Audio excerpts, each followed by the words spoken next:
Green flag's in the air.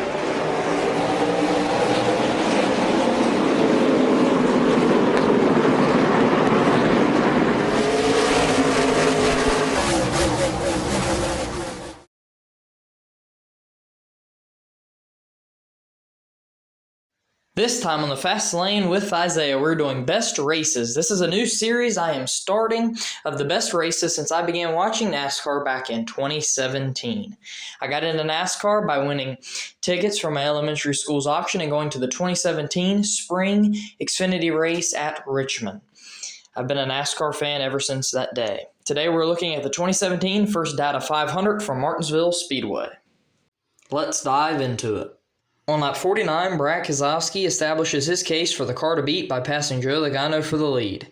Brad is a key driver to remember for later in the race. Later on lap 79, Joey Logano comes back and reclaims the lead from Brad Keselowski. Brad gave Joey the bottom, and Joey took advantage of that. Within the first 100 laps, there has been multiple hard-fought battles for the lead. On lap 87, AJ Allmendinger gets up the track and is spun by Danica Patrick. This is setting the stage for more beating and banging that is to come.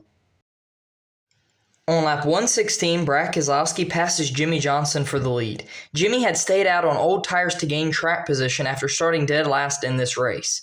The first car on new tires on the previous restart had been Kyle Busch in ninth, but as said before, Brad was the one who worked through the field the best to get to and pass Jimmie Johnson. On lap 130, Brad Keselowski crossed the line to get the Stage 1 win. Brad Keselowski passes Kyle Busch with 3 laps to go in Stage number 2. Brad sweeps the stages here in the First Data 500 at Martinsville. On lap 325, Chase Elliott makes a pass for the lead on Kyle Busch. Chase is another key driver to remember for later in the race. On lap 470, Brad Keselowski passes Chase Elliott for the lead by bumping him up and out of the groove. On lap 487, Joey Logano and Kyle Busch make contact. This causes a severe left rear tire rub on Logano's car. This contact sets up the finish that we all know so well. On lap 492, Joey Logano spins out from his contact with Kyle Busch. This brings out the caution.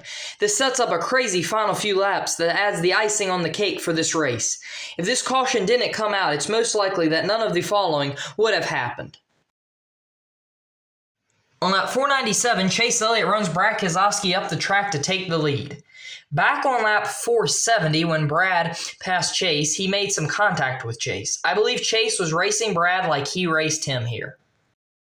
Fast forward 1 lap to lap 498, Denny Hamlin spins out Chase Elliott. This is where the questions arise, even to this day. Was Chase right in moving Keselowski up the track and not receiving any criticism like Denny did for spinning out Chase? Like I said before, I believe Chase was racing Brad like he raced him on lap 470. Denny just ran Chase over. But I pass it on to you. What is your opinion? I want to know down in the comments below. In overtime, Kyle Busch passes Denny Hamlin by bumping him up and out of the groove. Half the field wrecks coming to the checkers while Kyle Busch and Martin Truex Jr. was in a side-by-side battle to the line. My rating for this race is a 10 of 10. I consider this the best race of 2017 for many reasons. We had passes for the lead, not just passes for the lead, but passes throughout the field as well. There was some strategy with Jimmie and others staying out to gain track position early on. There was drama. The Chase, Brad, and Chase Denny incidents gave this race storylines that we still debate to this day. Finally, it was just good old beating and banging short track racing. Thank you so much for watching today's episode.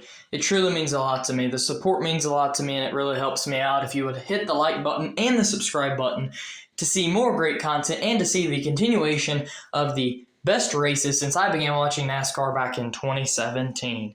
Comment down below your opinions of today's episode. I love to hear those opinions, as always.